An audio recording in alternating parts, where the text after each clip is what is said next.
it's really hard to imagine a musician who played a bigger role in the history of recent music than Boulez, as a composer and as a conductor.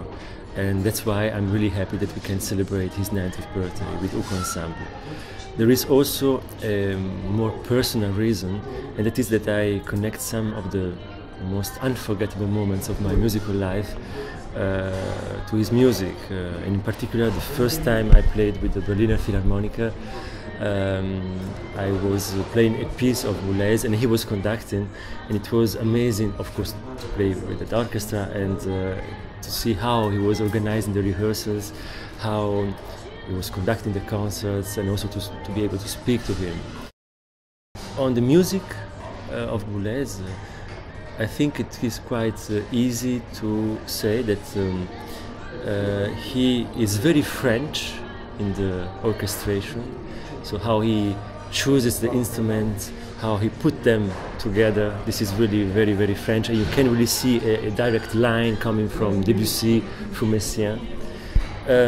But in the form, he is much more influenced from the Second Viennese school, and in particular from Weber.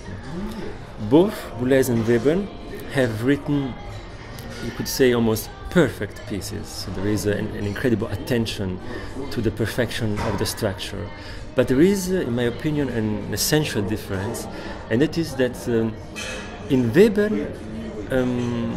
this perfection is not a goal in itself, but it is the mirror of the perfection of a higher world, so of a metaphysical world.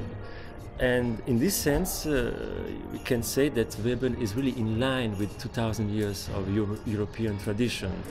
For 2,000 years, Europe has faced the problem how to get in touch to this dimension, this transcendental dimension, or how to let it manifestate in our world. And so religion speaks of God, philosophy speaks of truth, and art is like a kind of window which allows this light coming from above shine into our world. Things change radically after Nietzsche's famous word, God is dead.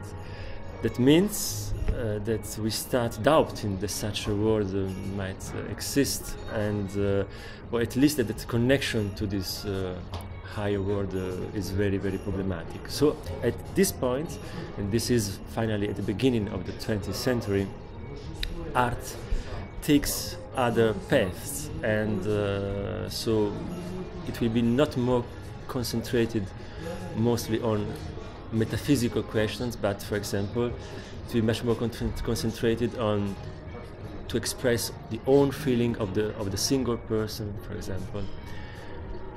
The answer to this new problem of the structuralism, and Boulez has a syntony with structuralism, will be we can't know the essence of things, but we can organize their functions. For example, Le Corbusier, who has been probably the most important structuralist architect, says a house is a machine to live in. That means a house is not anymore a fireplace with people warming up, sitting around and being protected from outside.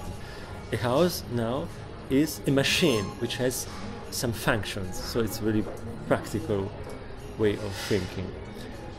In a quite similar way, Boulez builds musical structures organized with a perfect logic, and this perfect logic is not anymore like in Weber a mirror of something else, but is the goal itself.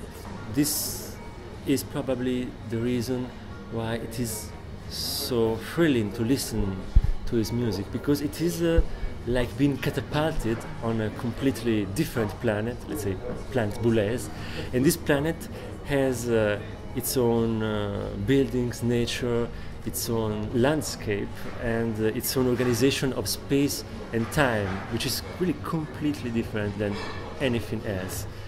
And what is really interesting on this planet, it is that the landscape is ever changing. So because the material is always the same, but changing all the time through different compositional processes, and so you get surprised all the time. So to listen to a piece by Boulez means actually face the unexpected every 2 seconds. But at the same time, since there is behind this incredibly perfect logic, you feel somehow that there is a hidden necessity which lets